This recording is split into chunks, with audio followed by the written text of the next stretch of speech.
नमस्कार सर्वांना, मी आहे संदीप पाटील. क्लिमरस सस्टेनेबल सोल्युशन्स प्रायव्हेट लिमिटेड कंपनीचा मी संस्थापक आहे. आम्ही ओला कचऱ्यापासून खत तयार करतो. त्याचे मशिनरी आम्ही मॅन्युफॅक्चरिंग करतो, जे ओला कचऱ्यापासून खत तयार करतात आणि सोलार वरती करतात, म्हणजे सूर्याच्या किरणावरती हे करतात. तर ही टेक्नॉलॉजी भारतामध्ये नवीन आहे आणि ती आम्हीच मॅन्युफॅक्चरिंग करतो. ही फॅक्टरी बदलापूरला आहे, तर त्या कंपनीचा मी संस्थापक आहे. या व्यतिरिक्त सुद्धा एक जनजागृती म्हणून मी इतर लोकांना घरच्या घरी कचऱ्याचं व्यवस्थापन कसं करायचं किंवा कचरा नेमका काय, की कचरा आपण कसा अंगीकारून आपण त्या कचऱ्याची कशी योग्य विल्हेवाट लावायला पाहिजे, अशा बऱ्याच गोष्टींचं मी जनजागृती करत असतो. तर आजचा हा सेमिनार आहे जो तुमच्या सर्वांसाठी खूप उपयुक्त ठरणार आहे. तर या सेमिनारसाठी मी सध्या प्रेझेंटेशन सुरू करतो. सुरुवातीला मी काही म्हणजे स्क्रीन शेअर करतो, त्याच्यानंतर आपण सुरू करूया. माझा स्क्रीन तुम्हाला दिसत असेल तर सांगा. इकोनेचर फाउंडेशन तर्फे कुळगाव बदलापूर नगर परिषद आणि green and clean foundation Shirdi यांच्या संयुक्त विद्यमानाने मी हा सेमिनार आयोजित केलेला आहे. इकोनेचर फाउंडेशन्स हे झाडे लावायचं काम करते. वृक्षारोपण आणि वृक्ष संवर्धन याच्यामध्ये एक 2-3 महिन्यापासून हे कार्यरत आहे. शिवाय कचरा व्यवस्थापन घरच्या घरी यासाठी आम्ही जनजागृती करण्यासाठी अनेक लोकांना सांगत असतो की तुम्ही घरच्या घरी खत तयार करा किंवा ते खत तयार करताना तुम्हाला कोणते प्रॉब्लेम्स आले तर ते सॉल्व्ह करा. तर त्या रिलेटेड मी आज हा सेमिनार आयोजित केलेला आहे. तर सुरुवातीला मी तुम्हाला काही दाखवू इच्छितो. तुम्ही हा पाहू शकता की एक कचऱ्याचा पर्वत आहे. हा एक कचऱ्याचा पर्वत हा मानव निर्मित पर्वत आहे, जे मानवाने तयार केलेला पर्वत आहे. आज कचऱ्याची इतकी मोठी समस्या आहे की ते कचऱ्याचा प्रॉब्लेम्स आपण सर्वांनी मिळून सॉल्व्ह करायला पाहिजे. आज तुम्ही पाहू शकता की हे कचऱ्याचं पर्वत आपण तयार करतो आणि तिथे आपलीच जागा व्यापतो, जेणेकरून इतकी लोकसंख्या वाढत आहे आणि कचऱ्याचे डम्पिंग ग्राउंड पण वाढत आहे. तर ह्याच्यामध्ये तुम्हाला सोल्युशन असं काढायचं आहे की हे डम्पिंग ग्राउंड कसे कमी होतील किंवा या डम्पिंग ग्राउंड्सला आपण कसे योग्य पद्धतीने, काय तांत्रिक पद्धतीने आपण कचऱ्याचे व्यवस्थापन करू शकतो का, किंवा अनेक गोष्टी आहेत जे आपण त्या गोष्टीचा विचार केला पाहिजे. अनेक लोकांना क्युरियोसिटी असतं की हे म्हणजे खूप अवघड काम आहे किंवा खूप वेगळं काम आहे, पण यामध्ये तुम्ही जर पाहायला गेलात तर कचऱ्याचं व्यवस्थापन करायला गेलात तर खूप सोपं पद्धत आहे. ज्यावेळेस प्रत्येक माणसाने हे अंगीकारायला सुरुवात करेल त्यावेळेस तुम्हाला नक्कीच जे तुमचे डम्पिंग ग्राउंड्स आहेत, जे तुमचे जितके काही कचऱ्याची शून्य कचरा प्रकल्प जर तुम्ही घरच्या घरी राबवायला गेलात तर तुम्हाला नक्कीच हा निसर्ग खूप सुंदर होऊ शकतो. ऍक्च्युली हा कचऱ्याचं पर्वत जे आहे त्या पर्वताच्या ठिकाणी जर मी तुम्हाला दुसरा इमेज दाखवलं की हा पहा, एक सुंदर निसर्गमय सृष्टी आहे ही. एक याच्यामध्ये ह्याच कचऱ्याच्या डोंगरला जर आपण असे एक हिरवळ असं पसरवून जर आपण याला बनवलं, तेच डम्पिंग ग्राउंड आहेत आणि त्याच डम्पिंग ग्राउंडला असं आपण जास्तीत जास्त झाडे लावून हिरवगार बनवलं तर हे तिथं आपण पर्यटनला फिरायला जाऊ शकतो किंवा आपण तिथे काही करू शकतो, म्हणजे एन्जॉय करू शकतो. हे सर्व आहे आपलं एक आपल्यामध्ये ती गोष्ट यायला पाहिजे की आज आपण हे करायला पाहिजे. तर ही जी सृष्टी आपण बनवायची, जे डम्पिंग ग्राउंड कमी करायचं आहे, त्यासाठीच आजचा हा व्यवस्थापनचा भाग मी घेतलेला आहे. सर्वात प्रथम मी सांगतो की कचऱ्याची समस्या किती आहे. मी ज्यावेळेस फॉर्म भरून घेतलं होतं त्यावेळेस भरपूर साऱ्या लोकांनी सांगितलं होतं की कचऱ्याची भीषण समस्या आहे, कचऱ्याचं आपल्याला योग्य विल्हेवाट लावायची आहे किंवा आपल्याला कचरामुक्त शहर करायचं आहे, शून्य कचरा प्रकल्प राबवायचा आहे. पण काही लोकांना अजून माहित नसेल की कचऱ्याची इतकी मोठी समस्या जी आहे ती खूप मोठी समस्या आहे. मी तुम्हाला काही गोष्टी सांगतो की आपण म्हणजे 62 दशलक्ष टन इतका कचरा भारतात दरवर्षी तयार होतो आणि त्याच्यावरती 50% कचऱ्यावर कोणतीच प्रक्रिया केली जात नाही. म्हणजे कचरा हा कोणीही सिरियसली घेत नाही. त्याच्यामुळे हे कचऱ्याचे जे डम्पिंग ग्राउंड्स आहेत ते वाढतच चाललेत. तुम्ही पूर्ण जगाचा जर विचार केला तर 11 अब्ज टन इतका कचरा जगात तयार होतो आणि त्यावरती सुद्धा 70% कचऱ्यावर कोणतीच प्रक्रिया केली जात नाही आणि दिवसेदिवस हा परिणाम वाढत चाललाय. कचऱ्याची समस्या खूप म्हणजे खूप गंभीर होत चालली आहे आणि त्याच्यामुळे सामान्य नागरिकांचा याच्याकडे दुर्लक्ष होत आहे. तुम्ही जर विचार केला तर एखादा माणूस 100 रुपये आपल्या आरोग्यावरती खर्च करतो, 1000 रुपये एखाद्या आरोग्यावरती तो खर्च करू शकतो, पण जर 100 रुपये जर कचऱ्याचं जर विल्हेवाट लावायसाठी खर्च करायला गेला तर त्याला नको वाटतं. पण त्याला हे कळत नाही की कचऱ्याची समस्या ही त्याच्या जो निरोगी त्याचे शरीर आहे त्या निरोगी शरीराला हा आमंत्रण करत असतो आणि त्याच्यामुळेच तो तिथे 1000 रुपये घालत असतो. तर आपला एक उद्देश असा आहे की आपण कचऱ्याची समस्या इतकी भीषण समस्या आहे. आज तुम्ही फक्त महाराष्ट्राचा विचार केला तर महाराष्ट्रामध्ये 97 लाख टन इतका कचरा दरवर्षी तयार होतो आणि याच्यावरती सुद्धा प्रक्रिया 50 to 60% लोक अवेअरनेस नाहीत यामध्ये आणि हळूहळू लोक अवेअरनेस होत आहेत याच्याकडे. कारण काही लोकांना समजत आहे की कचऱ्याचे किती दुष्परिणाम आहेत आणि किती म्हणजे कचऱ्याचे खूप सारे असे प्रॉब्लेम्स आहेत की ज्याच्यामुळे आपल्याला प्रदूषण तयार होतात किंवा कचऱ्याचे खूप मोठे प्रॉब्लेम्स क्रिएट होतात आणि ह्या सगळ्या कचरा प्रश्नावरती आपल्याला मात करायचं आहे. त्यामुळे कचऱ्याचे जे दुष्परिणाम आपल्याला जाणवतात, आता आपल्याला इतकी मोठी रोगराई पसरली, त्याला आपण सामोरे गेलो आणि हे सर्व कशामुळे की ह्याच्यामुळे काही आता प्रत्येक वेळेस एक रोग येतो. आधी मलेरिया आलं, स्वाईन फ्लू आलं, त्याच्यानंतर तुमचं कोरोना, हे सर्व जे आहेत हे जे आजार पसरतात कोण कशामुळे, कचरा झाला, कचऱ्यामुळे डास झाले, डासमुळे हे आजार आले. मध्ये तर एक चिकनगुन्या हा आजार सुद्धा आला होता. हे सर्व कचऱ्याचं जर तुम्ही योग्य विल्हेवाट तुमच्या घरच्या घरी जर तुम्ही लावलात तर हे आजार वगैरे पसरणार नाहीये. हे सर्व गोष्टी ज्या वेळेस तुम्ही तुमच्या मनामध्ये रुजवाल, ज्या वेळेस ही गोष्ट तुम्ही तुमच्या मनामध्ये नक्की असं म्हणजे तुम्हाला कळेल की हे गोष्ट आहे आणि आपल्याला ही गोष्ट पूर्णपणे ह्या कचऱ्याचं डिस्पोज केल्यानंतर आपल्याला काही चांगल्या गोष्टी होणार आहेत. त्यावेळेस ही गोष्ट ज्यावेळेस तुम्हाला कळेल तर त्यावेळेस तुम्ही इतर लोकांना सांगून जनजागृती करू शकता आणि त्या आपलं हे जे काही प्रॉब्लेम आहे कचऱ्याचा प्रॉब्लेम्स खारीचा वाटा का होईना पण ते कमी होत जातं. आज कचरा व्यवस्थापनची खूप मोठी गरज आहे कारण प्रत्येक माणूस हा कचरा करत असतो. तुम्ही विचार केलात ना तर प्रत्येक माणूस 150 ग्रॅम ते 600 ग्रॅम इतका कचरा तो तयार करत असतो रोजचा. आणि हा कचरा म्हणजे कसं असतं की ज्या वेळेस एखाद्या माणसाला गरज असते की मला आज ही गोष्ट विकत घ्यायची आहे तर काही लोक असं करतात की मला ती गोष्ट गरज नसताना सुद्धा ते विकत घेतात आणि मग तो नंतर वापरतात आणि त्यानंतर त्याची तो होतो कचरा. मग त्या कचऱ्याचा योग्य विल्हेवाट लावली जात नाही आणि तो कचऱ्याचा कुठेतरी आपण घेऊन टाकतो आणि त्याच्यामुळे ते जागा सुद्धा व्यापते आणि त्या कचऱ्याचं परत काही रिसायकलिंग होत नाही, काही नाही आणि ते पुसतं वगैरे आणि त्याच्यामुळे आपल्याला खूप सारे अडथळे तयार होतात. कचरा व्यवस्थापनाची गरज यासाठी आहे कारण कचरा व्यवस्थापन जर आपण केलं तर आपण ही सृष्टी निसर्गमय बनवू शकतो किंवा सुंदर बनवू शकतो. आपण आपल्या परीने म्हणजे जितके आपण घरच्या घरी जरी आपण खताचं व्यवस्थित आपण व्यवस्थित असं जर त्याचं विल्हेवाट लावली तर आपण नक्कीच काहीतरी आपण निसर्ग सेवा केल्याचा आपल्याला नक्कीच आनंद मिळतो. तर नेमकं कचरा म्हणजे काय, खूप साऱ्या लोकांना हे माहित नाही की कचरा म्हणजे काय. कारण कचऱ्याचे अनेक असे प्रकार पडतात. कचरा म्हणजे की एखादी निरुपयोगी वस्तू की आता याच्यामध्ये कसं आहे की कचऱ्यामध्ये सुद्धा 3 प्रकार पडतात. एक ओला कचरा असतो, सुका कचरा असतो, घातक कचरा असतो. या व्यतिरिक्त सुद्धा कचऱ्यामध्ये आणखी उपप्रकार सुद्धा पडतात. पण नेमकं कचरा म्हणजे ही गोष्ट की जो आपण तयार करतो, ज्याचा यूज नाही करू शकत आपण, निरुपयोगी झाला तो, त्याला आपल्याला काहीच करता येत नाही, अशा गोष्टीला आपण कचरा म्हणून हे करतो.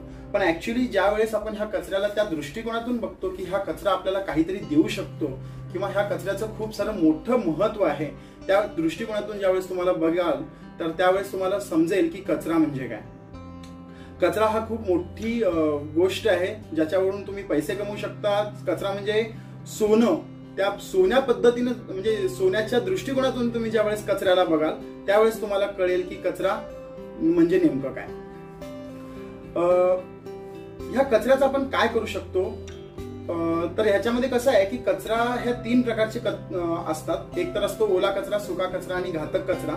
त्यामध्ये ओला कचऱ्याचा आपण काय करू शकतो की आपण जिथे झाडं लावतो किंवा जिथे आपण निसर्गाला काहीतरी देऊ शकतो तर हा एक खत म्हणून आपण त्या निसर्गाला देऊ शकतो. तर हे कचऱ्याचं जे व्यवस्थापन म्हणजे आपल्या घरच्या घरी आपण खत तयार करू शकतो, ते खत आपण आपल्या झाडांना देऊ शकतो किंवा फुलं झाडं वापरू शकतो आणि याच्यामध्ये मिळणारा जो आनंद असतो तो खूप मोठा आनंद असतो.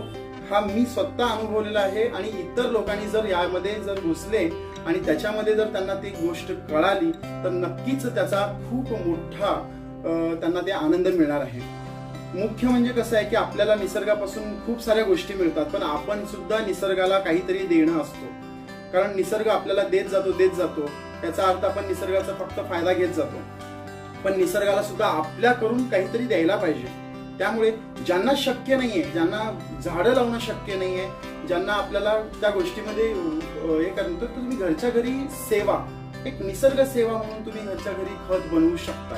आता खत बनवत असताना काय प्रॉब्लेम्स येतात किंवा खत कसं बनतं या बाबतीत मी तुम्हाला पुढे सांगेनच. सर्वात प्रथम म्हणजे कचरा हा कमी कसा करायचा याच्यावरती विचार केला पाहिजे. आपण कचरा करायचाच कशासाठी? खत बनवण्यासाठी आपण कचरा करायचा असा हा दृष्टिकोन नाहीये. तर आपल्याला मेन गोष्ट ही आहे की आपण कचऱ्याचा वापरच कमी करू. जी गोष्टी आपल्याला गरज आहे तीच गोष्टी आपण विकत घेऊया. एखादी गोष्ट आपल्याला जर हवी असेल तर ती गोष्ट आपण विकत घेऊ शकतो. किंवा सपोज जर कुणाला आता जेवताना जेवढं अन्न तुम्हाला ताटात लागतं तितकंच अन्न तुम्ही घेऊ शकता. त्याच्यामुळे तुमचं तो राहिलेला अन्न राहणारच नाही. जितकं आपल्याला कचरा जितकं कमी करता येतं, पहिल्यांदा ते तत्व तुमच्या डोक्यामध्ये बसलं पाहिजे की हे मला करायचं आहे, की मला कचरा कमी करायचा आहे, मला वापर गरजच नाहीये. आजकाल तुम्हाला हे माहित असेल की प्लॅस्टिक हा सर्रासपणे चाललेली गोष्ट आहे. जिथं तिथं हे लोक जातात, जे कोणी म्हणजे असेल, प्रत्येक व्यक्ती दुकानात जाते, आपल्याला कॅरी बॅग मागते, हे सामान कसं घेऊन जाऊ. तर तिथे काय करायचंय, तुम्ही एक आपली कापडी पिशवी जर तुमच्या जवळ ठेवलात आणि तिथे घेऊन गेलात, प्रत्येक वेळेस कापडी पिशवी जर तुम्ही जवळ ठेवलात तर तुमचा प्लॅस्टिकचा वापर कमी होईल. आज प्लॅस्टिकचे खूप सारे दुष्परिणाम आहेत, कारण आम्ही ते डोळ्यांनी पाहिलेलं आहे.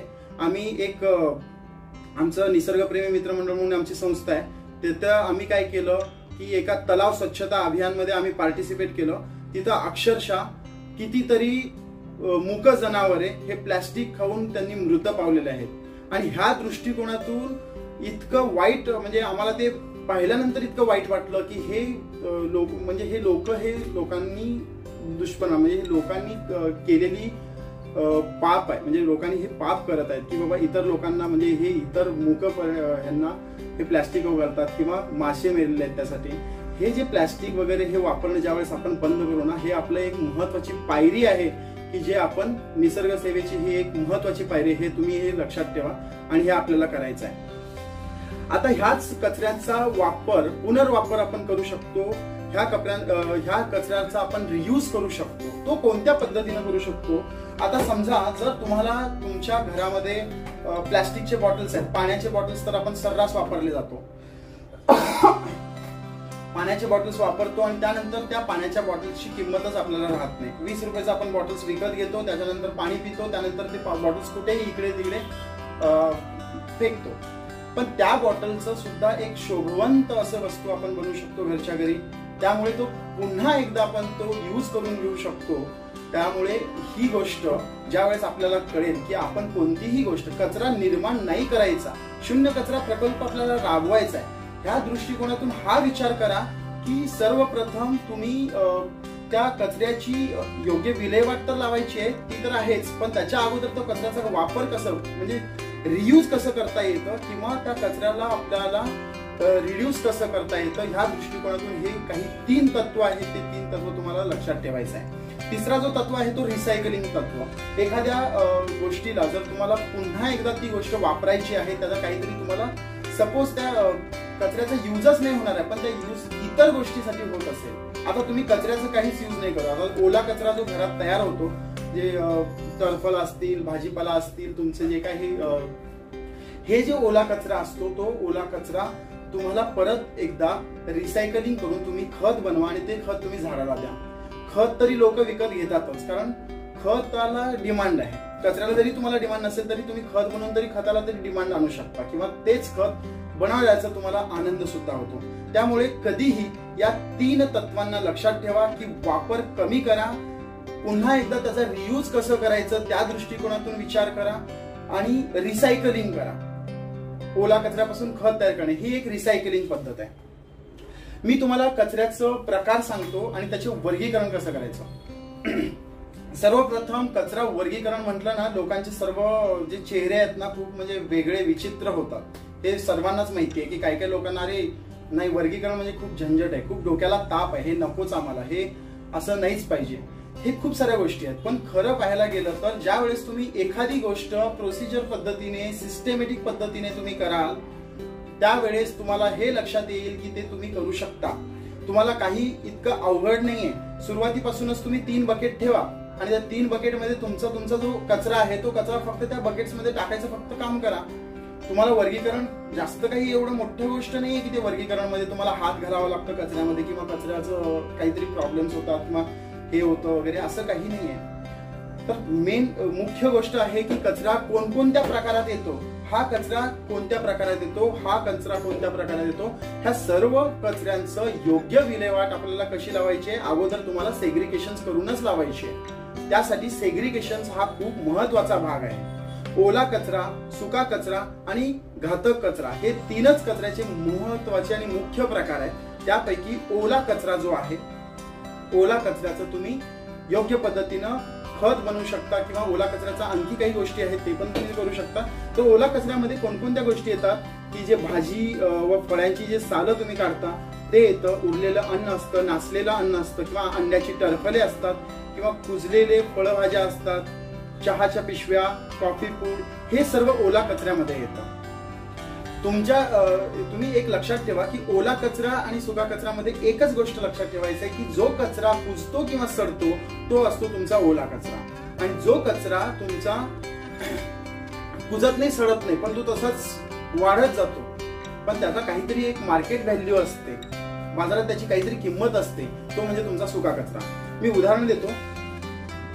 ज्यावेळेस तुम्ही प्लास्टिक वापरता, प्लास्टिकची पिशवी, बाटल्या, डबे, चिप्स, ई वेस्ट असेल किंवा वर्तमानपत्र, मासिक, धातूचे बॉक्स असतील किंवा रबर, थर्माकॉल, जुन्या चिंध्या, हे सर्व जे आहे ते सुक्या कचऱ्यामध्ये येतात. आता समजा जर तुम्ही मेटल्स वगैरे असतील, काही लोखंड वगैरे तुमच्या घरात तयार झाले असतील किंवा एखादं प्लास्टिक वगैरे तयार झालं असेल, तो भंगारवाल्याला तुम्ही देऊ शकता ना. ते मग तुम्ही भंगारवाला हा रिसायकलिंग करत असतो तिकडे येऊन जाऊन, त्याच्यामुळे किंवा तुम्ही ते सुक्या कचऱ्याचं, सुका कचरा हा महानगरपालिके सुद्धा घेऊन जातात कारण त्यांनी मोठ्या प्रमाणात ते डंप करून रिसायकलिंग करत असतात. पण ओला कचऱ्याचं हे घेऊन जाईपर्यंत हे जे काही गोष्ट आहे ते खूप मोठा भाग होतो. त्यापेक्षा आपण घरच्या घरीच तो कचरा रिझवला आणि आपण कचरा घराच्या बाहेरच नाही जाऊ दिला तर ओला कचऱ्याचा प्रॉब्लेम सॉल्व्ह. तुमचा निळा म्हणजे तो जो काही कचरा आहे सुका कचरा, सुक्या कचऱ्याचा प्रॉब्लेम कसा सॉल्व्ह करायचा, सुक्या कचऱ्याचा प्रॉब्लेम सॉल्व्ह करण्यासाठी तुम्हाला तो भंगारवाल्याला द्यायचा किंवा मग महानगरपालिकेला द्यायचा, ते घेऊन जातात. आता मुख्य गोष्ट असतो की तो घातक कचरा. घातक कचऱ्यामध्ये भरपूर साऱ्या गोष्टी आहेत, जसे की सॅनिटरी नॅपकिन्स वगैरे बायका वापरतात किंवा डायपर्स असतात त्या, आणि मलमपट्टी किंवा सिरिंज असेल किंवा हे सर्व जे गोष्टी आहेत, बल्ब्स असतील, काचेची जी गोष्टी आहेत, हे सर्व घातक कचऱ्यामध्ये येतात. आता याचं आपल्याला योग्य विल्हेवाट लावता येत नाही, त्याला पूर्णपणे डिस्पोज करावं लागतं. ते आपल्याला करता येत नाही, ते आपल्या घरगुतीची गोष्ट नाहीये. ते काही संस्था आहेत तर ते संस्था पूर्णपणे हा जे कचरा आहे तो कचऱ्याला पूर्णपणे डिस्पोज करून टाकतात. तर हा जो कचरा आहे तो घातक कचऱ्यामध्ये येतो. फक्त इतकंच लक्षात ठेवा की ओला कचरा, सुका कचरा आणि घातक कचरा हा वेगळा करा, त्याला एकमेकांना मिसळू देऊ नका. ओला कचऱ्यामध्ये खत तयार करायला तुम्हाला खूप मजा येणार आहे. पुढचा मी तुम्हाला सांगतो की ओला कचऱ्यापासून आपण काय काय करू शकतो. आता ओला कचरा जो आहे हा ओला कचऱ्यापासून आपण एकतर गॅस बनवू शकतो किंवा कंपोस्ट खत बनवू शकतो. गॅस जे आपण बनवतो त्याला म्हणतात अनएरोबिक आणि जो कंपोस्ट खत आपण बनवतो त्याला म्हणतात एरोबिक. आता हा एरोबिक काय असतो आणि अनएरोबिक काय असतो याच्या बाबतीत मी तुम्हाला सांगतो की ज्या वेळेस आपण कंपोस्ट बनवतो त्या कंपोस्ट मध्ये काही लिव्हिंग मायक्रो ऑर्गॅनिझम असतात, म्हणजे काही बॅक्टेरिया असतात, त्यामध्ये काही सूक्ष्म जीवजंतू असतात आणि ते सूक्ष्म जीवजंतू त्यांना आपल्याला ऑक्सिजन द्यावं लागतं. जसं आता आपण जगतो, आपल्याला ऑक्सिजन लागतं म्हणून आपण जगतो, तसं कंपोस्ट खतामध्ये सुद्धा काही लिव्हिंग मायक्रो ऑर्गॅनिझम असतात जे ओला कचऱ्यापासून खत तयार करतात. ते बॅक्टेरिया असतात. तेच बॅक्टेरिया त्यांना आपल्याला ऑक्सिजन लागतं, ते ऑक्सिजन आपण दिलं तर त्यांची बॅक्टेरिया ग्रोथ होते, म्हणजे त्यांचं वाढ होते आणि ते वाढ झाल्यामुळे तुमचं ओला कचऱ्यापासून खत लवकर होतं. तर हे जे आहे एरोबिक पद्धत, त्याला आपण त्या पद्धतीनं आपण कंपोस्टिंग करत असतो. आता कंपोस्टिंगचे अनेक प्रकार आहेत. मी तुम्हाला सर्व प्रकार नाही सांगू शकत. जसं गांडूळ खत आहे, ट्रेंच पद्धत आहे, तुम्ही बीन बांधू शकता, भरपूर सारे प्रकार आहे. ही वास्ट टेक्नॉलॉजी आहे. इथे तुम्ही जितकं नॉलेज घ्याल तितकं कमी आहे. पण आता सध्या आपण जी पद्धत अवलंबतो किंवा जी घरच्या घरी आपण जे खत तयार करतो तो पद्धत आहे तो एरोबिक कंपोस्टिंग. यामध्ये आपण तिथे हवा आतमध्ये त्या ऑक्सिजन मिळायला पाहिजे या दृष्टिकोनातून आपण काहीतरी करत असतो. ह्या ओला कचऱ्यापासून आपण बायोगॅस सुद्धा तयार करू शकतो अनएरोबिक. आपण काय करू शकतो, सपोज की एखादा तुमचा सडलेला भाजीपाला असेल किंवा सडलेलं एखादा फळ वगैरे असेल आणि तो फळ आपण एखादा बंद डब्यात बंद करून ठेवलं एक 15 दिवस आणि 15 दिवसानंतर तो डबा उघडला तर तुमच्या डोक्यात लगेच लक्षात आलं असेल की बाबा तो डबा उघडल्यानंतर आपल्याला एकदम घाण वास येतो. तर तो वास नसतो, तर आतमध्ये काय होत असतं, आतमध्ये इथले बॅक्टेरिया असतात ते मरत असतात आणि मेलेले बॅक्टेरिया म्हणजे बॅक्टेरिया इथे अनएरोबिक प्रोसेस असतं. कारण बॅक्टेरिया सूक्ष्म जंतूंना सुद्धा ऑक्सिजन लागतं आणि हे ऑक्सिजन तिथे मिळत नाही म्हणून ते बॅक्टेरिया मरतात आणि मरून तिथे गॅस तयार होतो आणि हे गॅस आपण आपल्या घरासाठी घरगुतीसाठी आपण हे गॅस वापरतो. तर हे आपण बायोगॅस सुद्धा तयार करू शकतो. पण हे छोट्या लेवलला हे बायोगॅस तयार करणं म्हणजे मोठा सेटअप लागतो आणि तो पॉसिबल नाही आहे. म्हणून आपण सर्वात सोपी पद्धत वापरतो तो म्हणजे कंपोस्टिंगचा. त्यामुळे एरोबिक कंपोस्टिंग आणि अनएरोबिक कंपोस्टिंग मला असं वाटतं की हे टेक्निकल तुम्हाला समजलं असेल. ज्यांना कोणाला काही प्रश्न विचारायचे असतील ना तर त्यांनी तुम्ही नोट्स मध्ये लिहून ठेवा. हा पूर्ण सेमिनार झाल्यानंतर मी तुम्हाला प्रश्न तुम्ही विचारा, मी तुम्हाला त्याची उत्तरं देत जाईल. आता सर्वात महत्वाची गोष्ट मी तुम्हाला सांगतो की घरगुती पातळीवर ज्यावेळेस तुम्ही खत बनवता ते खत बनवत असताना त्याला काय काय लागतं किंवा खत बनवायचं आहे मला तर खत बनवायला मी सुरुवात कशी करू किंवा त्याच्यामध्ये कोणकोणत्या प्रक्रिया आहेत की मला त्या पद्धतीने गेल्यानंतरच मला हे खत मिळेल ह्या दृष्टिकोनातून मी तुम्हाला ह्याबद्दल सांगतो. मी आधी की घरगुती पातळीवर खत बनवण्याची प्रक्रिया करण्यासाठी तुम्हाला मी जसं सांगितलं की सेग्रिगेशन बद्दल एका स्लाइड्स वरती मी भरपूर काही बोलणार आहोत की सेग्रिगेशन करायचं तुम्हाला प्रॉपर पद्धतीनं तर तुम्हाला व्यवस्थित पद्धतीने तुम्हाला सेग्रिगेशन करायचंच आहे. हे पहिल्यांदा मेन गोष्ट आहे की ओला कचरा सुका कचरा वेगळं करणं. हा वेगळा केल्यानंतर तुम्हाला महत्वाची गोष्ट असते त्याला बारीक करून घेणं. आता काय करतो आपण की घरच्या घरी खत तयार करतो पण काही गोष्टी असं असतात की ते अख्खाच्या अख्खा आपण पूर्णपणे खत बनवायला टाकतो त्याला लागतात खूप वेळ, कारण कुजायला सडायला त्याला खूप वेळ लागतो आणि त्याच्यामुळे तुम्हाला खत लवकर होत नाही किंवा खताचे प्रॉब्लेम्स होतात, भरपूर साऱ्या गोष्टी होतात. त्याच्यामुळे तुम्ही ज्या वेळेस हा बारीक करून टाकाल तर त्यावेळेस तिथले बॅक्टेरिया हे सर्व त्या गोष्टी खाऊन तिथे खत बनवत असतात. त्यामुळे एक लक्षात ठेवा, पहिलं स्टेप आपलं काय आहे की ओला कचरा सुका कचरा पहिला वेगळा करा आणि त्याच्यानंतर तुम्ही बारीक करून त्यामध्ये टाका. आता सर्वात महत्वाची गोष्ट हे आहे की यासाठी लागतं काय काय आपल्याला काय काय लागतं. तर तुम्हाला जास्त खर्च नाही, तुम्ही घरगुती पातळीवरती जर करायचं झालं ना एक 400-500 रुपयामध्ये सुद्धा तुम्ही घरच्या घरी खत तयार करू शकता. फक्त एकदा सेटअप बसवायचा 400-500 रुपयाचा. त्यासाठी कशाला की तुम्हाला 3 बकेट्स फक्त सेग्रिगेशन साठी आणायचं आणि 2 बकेट्स फक्त कंपोस्टिंग साठी आणायचं आहे. आता ते करायचं कसं ते मी तुम्हाला सांगतो. पण तुम्ही घरच्या घरी तुम्हाला ह्या सगळ्या गोष्टी जर तुम्हाला बाहेरून आणायचे नसतील तर घरच्या घरी तुम्ही बादली वापरू शकता, माठ वापरू शकता, तुमचे जुने भांडे असतील तर ते सुद्धा वापरू शकता. आता हे कचरा बनवायला सुद्धा काही गोष्टी लागतात, जसं की कोकोपीट लागतो, लाकडाचा भुसा लागतो किंवा नारळाचा जो भुसा असतो तो लागतो, पालापाचोळा असतो तो लागतो. हे लागतं कशासाठी, कारण ह्याच्यामध्ये कार्बन सोर्स असतात आणि हे कार्बन सोर्स आपल्याला खत बनवण्यासाठी उपयोग होतो.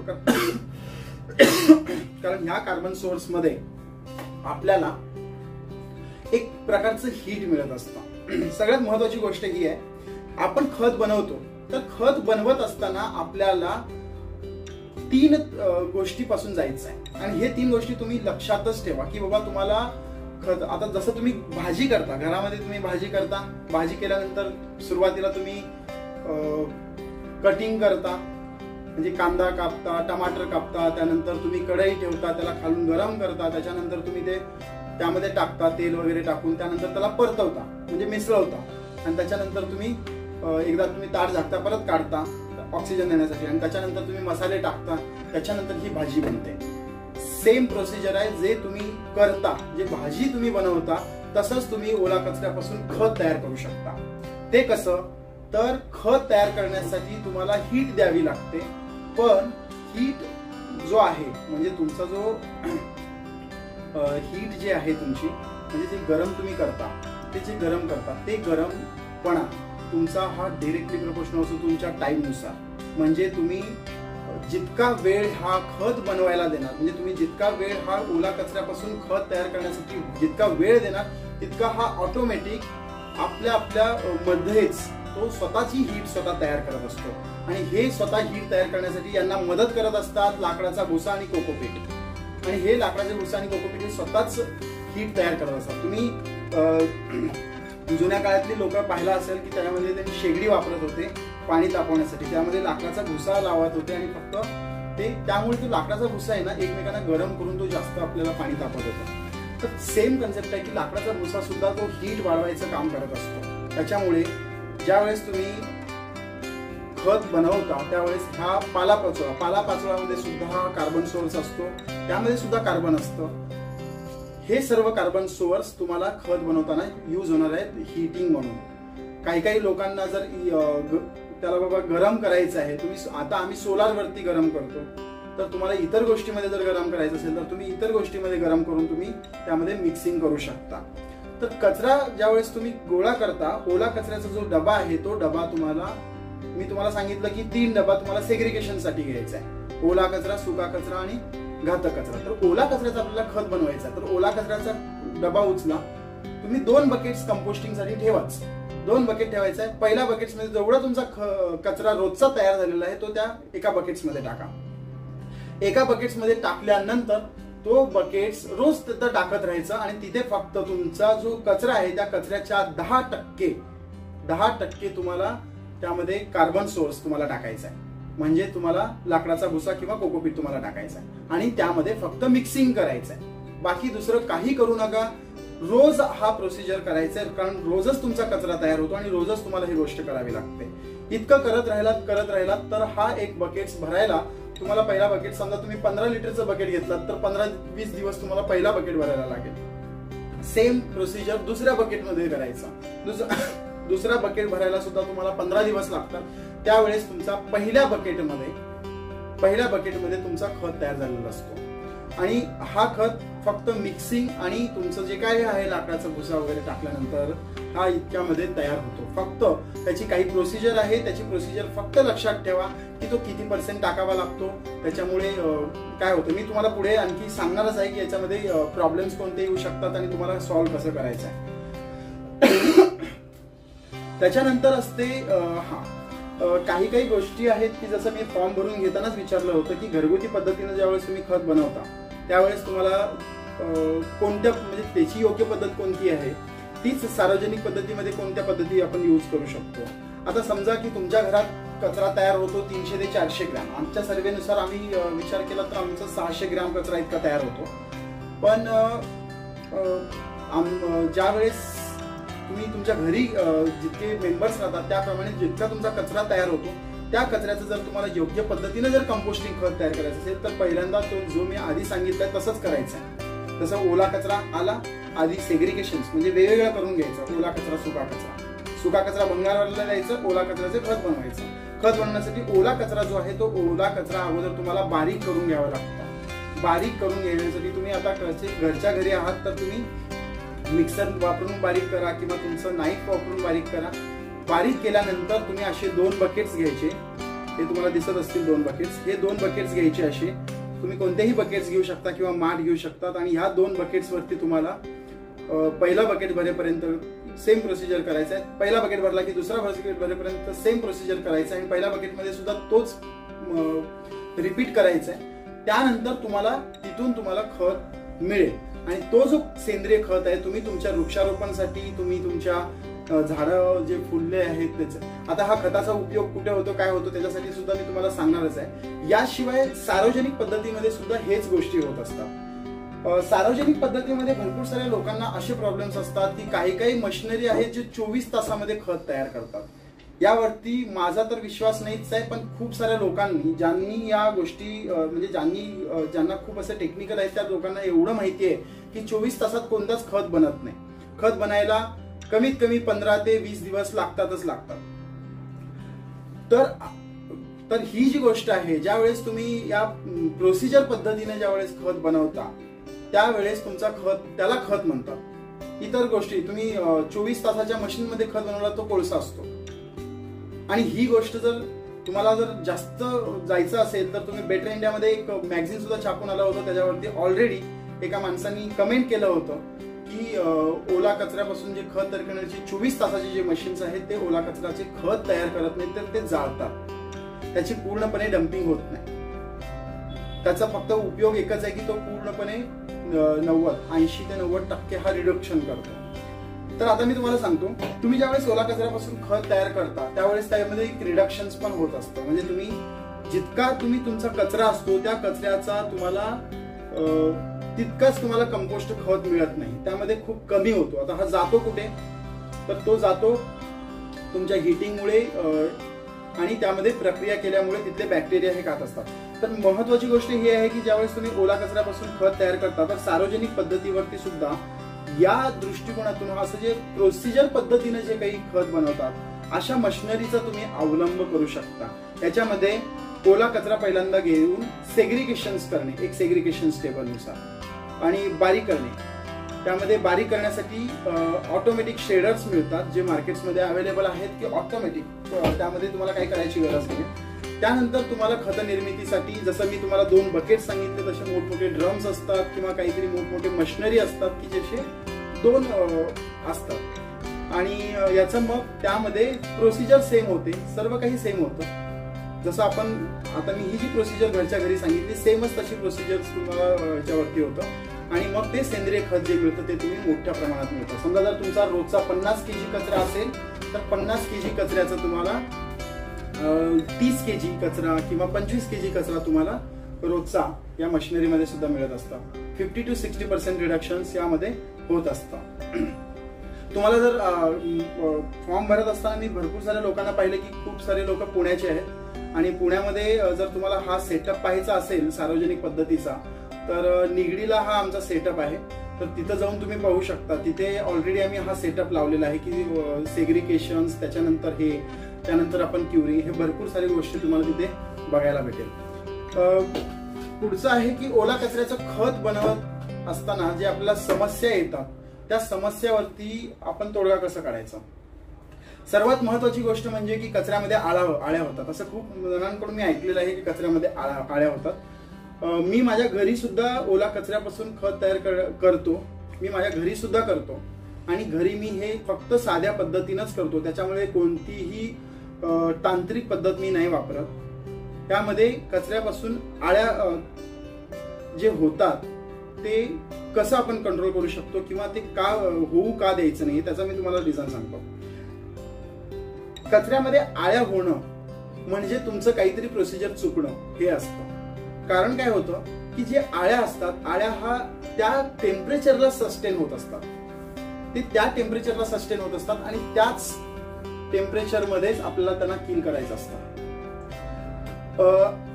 जे तुम्ही लाकडाचा भुसा वापरता किंवा तुम्ही जे कोकोपीट वापरता त्याच्यामध्ये हीट असतं आणि त्याच्यामुळे तुम्ही ज्यावेळेस ओला कचऱ्यापासून खत तयार करता त्यावेळेस तुम्हाला हा प्रोसिजर, ज्यावेळेस तुम्ही ओला कचरा तुमचा जास्त असतो त्यावेळेस तिथं आळ्या त्यांना थंडावा मिळतो म्हणून त्या आळ्या तयार होत असतात. मग जर तुम्ही तिथे जास्त प्रमाणात जर तुम्ही सॉडस्ट टाकलात किंवा तुम्ही कोकोपीट टाकलात तर तिथे तुम्हाला हीट तयार होतं आणि मग आळ्या होणार नाही आणि मग कचऱ्याचा वास सुद्धा येणार नाही. कारण कचऱ्याचा वास न येण्यासाठी तुम्हाला कंटिन्युअसली त्याला एरिएशन्स द्यावं लागतात. आता काही लोक माठ मध्ये कंपोस्ट करत असतील, काही लोक बकेट्स मध्ये करत असतील, काही लोक इतर गोष्टीमध्ये करत असतील. तर तिथे कसं असतं की ज्या वेळेस तुम्ही त्याला होल करता, ज्याला तुम्ही एक ड्रिल म्हणजे एक छोटंसं छिद्र करता त्यावेळेस तिथे तुम्हाला ऑक्सिजनची गरज असते आणि आपल्या आतमधल्या जी सूक्ष्म जंतू आहेत ते आतमध्ये लिव्हिंग मायक्रो ऑर्गॅनिझम आहेत, जे बॅक्टेरिया आहेत त्यांना आपल्याला ऑक्सिजनची गरज असते. त्याच्यामुळे त्याला कंटिन्युअसली जर तुम्ही ऑक्सिजन देत राहिले तर तुम्हाला या कचऱ्याचा वास नाही येणार.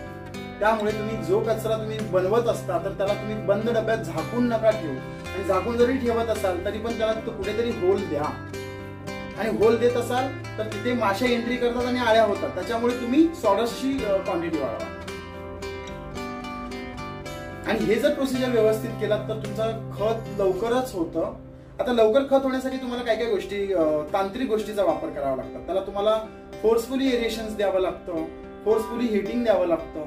आणि आता मी माझ्या मशीन्समध्ये फक्त 10 दिवसात खत तयार करतो आणि चांगल्या क्वालिटीचं. तर त्याचं काय आहे की आम्ही जी टेक्नॉलॉजी वापरतो ती टेक्नॉलॉजी त्याच्यामध्ये आम्ही योग्य पद्धतीनं आम्ही त्या बॅक्टेरियांना जगवतो आणि ते जगवल्यामुळे ते बॅक्टेरियाची ग्रो होऊन आमचं कंपोस्टिंग चांगलं होतं. हे मोठ्या प्रमाणात घडतात. तसंच छोट्या प्रमाणात सुद्धा तुम्ही योग्य पद्धतीने तुम्ही जर त्यावरती लक्ष दिलात तर ते होतं. आता आपण या गोष्टी करून जी स्वच्छता मोहीम आपण राबवू शकतो ती आपण आता घरच्या घरी हे जर तुम्ही करायला लागलात, प्रत्येक व्यक्तींना जर आपल्याला अभिमान असेल की हे मला करायचंच आहे, आता मला समजलं, सोपं पद्धत आहे, हे मला करायचंच आहे, तर तुम्ही कराच. तुम्हाला जर ते करायचंच आहे, ते तुमचं कामच आहे, ते तुमचं कर्तव्य आहे. निसर्ग सेवा ही एक आपलं हे कर्तव्य आहे आणि ते आपण करायलाच हवं. पण तुम्ही इतर लोकांना सुद्धा, 3 लोकांना सुद्धा सांगा की तुम्ही सुद्धा हे करायला पाहिजे. जनजागृती ही फक्त एकटाच माणूस पूर्ण जग नाही बदलू शकत. त्याच्यासाठी तुम्हाला हळूहळू खारीचा वाटा आपल्या पद्धतीने आपण करून एक टीम तयार करा. तुम्ही फक्त आता तुमच्याच ओळखीच्या 3 लोकांना सांगितलं की अरे ओला कचऱ्यापासून मी खत तयार करायला लागलो, तर तुम्ही पण करा. आम्ही पण करायला लागलो, आमचं झालं सक्सेस. मी ऑलरेडी बदलापूरमध्ये माझी स्वतःची एक व्हॉट्सअप ग्रुप आहे. त्याच्यामध्ये ऑलरेडी काही महिलांना आम्ही दोघं जण आहोत जे एक कचरा व्यवस्थापनचा ग्रुप चालवतो. मी संदीप पाटील आणि राजेश आपटे म्हणून आहेत. हे कचरा व्यवस्थापनचं जे आम्ही ग्रुप चालवतो त्यामध्ये आम्ही त्या महिलांकडून ऑलरेडी आम्ही करून घेतलेलं आहे की तुम्ही हे कंपोस्टिंग करू शकता, तुम्ही हे कंपोस्टिंग योग्य पद्धतीने करू शकता. तर त्यांना तो केल्यानंतरचा जो अनुभव आहे तो त्यांना म्हणजे जे आनंद मिळालेला आहे तो खूप मोठा आनंद मिळालेला आहे. आणि त्यामुळे तर ते इतर लोकांना सांगून आणखी इतर लोकांना सांगतात. त्याच्यामुळे हा जनजागृती वाढत जाते आणि त्याच्यामुळे तुम्हाला ओला कचऱ्यापासून खत तयार होतं आणि उलट तुमचंच नाव होतं की तुम्ही सुद्धा निसर्ग सेवा करताय आणि इतर लोकांना सुद्धा निसर्ग सेवा करण्यासाठी प्रवृत्त करताय. तर तुम्ही महिला, पुरुष, लहान मुलं असतील, आता मला असं वाटतं की काही स्टुडंट सुद्धा या सेमिनारला जॉईन केले असतील, तर त्या सर्वांना एक महत्वाची गोष्ट सांगतो की कचरा व्यवस्थापन हा खूप मोठा वास्ट टेक्नॉलॉजी आहे. याच्यामध्ये जितकं नॉलेज तुम्ही घ्याल तितकं कमीच आहे. तर तुम्ही जास्तीत जास्त लोकांना म्हणजे जास्तीत जास्त इथं तुम्ही नॉलेज घेऊ शकता. विद्यार्थी लोकांनी यामध्ये जास्त वाचन करणं गरजेचं आहे. याच्यामध्ये जास्त प्रॅक्टिकल्स आणि प्रोजेक्ट्स याच्यावरती तुम्ही बनवू शकता, कारण हे आता काळाची गरज बनलेली आहे. आपण इतर कामगारांना ह्याचं कचऱ्याची योग्य विल्हेवाट कशी लावायची आणि स्वच्छता कशी शिस्त लावून घ्यायची या बाबतीत तुम्ही सांगू शकता. तर हे प्रत्येकाने आपली एक वैयक्तिक जबाबदारी आपण समजून हे आपण खत तयार करू शकतो. आणि भंगाराला विकला तर त्याच्यावरून आपल्याला काहीतरी पैसे मिळतात आणि ओला कचऱ्याचं खत तयार केलं तर आपल्याला काहीतरी आनंद मिळतो आणि त्याच्यानंतर आपण झाडं जगवतो, त्या झाडांना आपण खत पाणी करतो. तर ह्या सुद्धा एक विलक्षण आणि एक वेगळाच आनंद त्यामध्ये मिळतो. आणि हे सर्व केलात तर तुमचा तोटा तर काही होणार नाही, फायदाच होणार आहे उलट. तर तुम्हाला हे सर्व जर तुम्ही घरच्या घरी सुरुवात केलात तर तुमचं सर्व गाव, अंगण, मंदिरे, रस्ते, शाळा, पर्यटन, बगीचे हे सर्व ठिकाणी आपलं एकदम नंदनवन फुलेल. आणि त्याच वेळेस आपण काहीतरी हा स्वच्छता मोहिमेमध्ये भाग घेऊन आपण काहीतरी केल्याचं आपल्याला आनंद मिळेल. आता आपण हे सेंद्रिय खताचा जर आपण उपयोग कुठे कुठे केला जातो, आपण हा सेंद्रिय खत तयार तरी करतो, घरच्या घरी तयार करतो. तर असे भरपूर सारे लोक आहेत विचारणारे की यार खताचं करायचं काय. कारण आम्ही ज्यावेळेस मशिनरी बनवतो त्यावेळेस मशिनरी बनवल्यानंतर भरपूर सारे लोक आहेत ते आम्हाला येऊन विचारतात खत तर आम्ही केलं. सॉरी, कोणी अनम्यूट करा प्लीज. जे आम्ही खत बनवतो ते खताचं आम्ही करायचं काय, तुम्ही घेऊन जाता का. आता आम्ही तुम्हाला असं सांगतो की बाग फुलवण्यासाठी आपण ह्याचं खताचा उपयोग करू शकतो. जिथं गार्डनिंग करतात लोक, भरपूर सारे लोक आहेत जे इंटरेस्टेड आहेत की गार्डनिंग करण्यामध्ये, तर तिथे बाग फुलवण्यासाठी तुम्ही ह्या सेंद्रिय खताचा उपयोग करू शकता. तुम्ही शेतीसाठी सुद्धा ह्या सेंद्रिय खताचा उपयोग करू शकता. सेंद्रिय खताचा उपयोग ज्यावेळेस तुम्ही शेतीसाठी करणार त्यावेळेस जमिनीची सुपीकता पण टिकून राहते. आणि वृक्षारोपणासाठी आता आमचे काही संस्थे आहेत जे वृक्षारोपण आणि वृक्ष संवर्धनाची कामे करतात. त्यामध्ये इको नेचर फाउंडेशन्स हा आत्ताच जस्ट 1-2 महिन्यापूर्वी ही संस्था स्थापन केली आम्ही. आणि ग्रीन अँड क्लीन फाउंडेशन्स हे यांनी ऑलरेडी 10 ते 15,000 झाडे त्यांनी लावलेली आहेत. ह्या आणखी तसेच एक निसर्गप्रेमी मित्रमंडळ म्हणून आहे, त्यांनी सुद्धा झाडं लावली आहेत 550 झाडं. त्यामध्ये सुद्धा आम्ही होतो, आम्ही ते झाडं लावली. तर ही जे आहेत ह्या झाडे जी लावणारी संस्था आहे, त्या झाडं लावणाऱ्या संस्थांना तुम्ही ह्या सेंद्रिय खतांना खत देऊ शकता. हे सेंद्रिय खत दिल्याने तुम्हाला तुम्ही ते काहीतरी त्या झाडांना डोनेट केलेलं आणि निसर्ग सेवा केलेलं सुद्धा तुम्हाला त्याचा आनंद मिळतो. काही नर्सरीना तुम्ही द्या. हे बघा, तुम्ही ज्यावेळेस कंपोस्ट खत तयार करता आणि ते कंपोस्ट खत तुम्ही जर इतर लोकांना डोनेट करत असाल तर ते खत खूप म्हणजे मोठं भाग्यवान आणि पुण्याचं काम आहे. असं आहे. मला वाटतं माझं सेमिनार झालेलं आहे. तर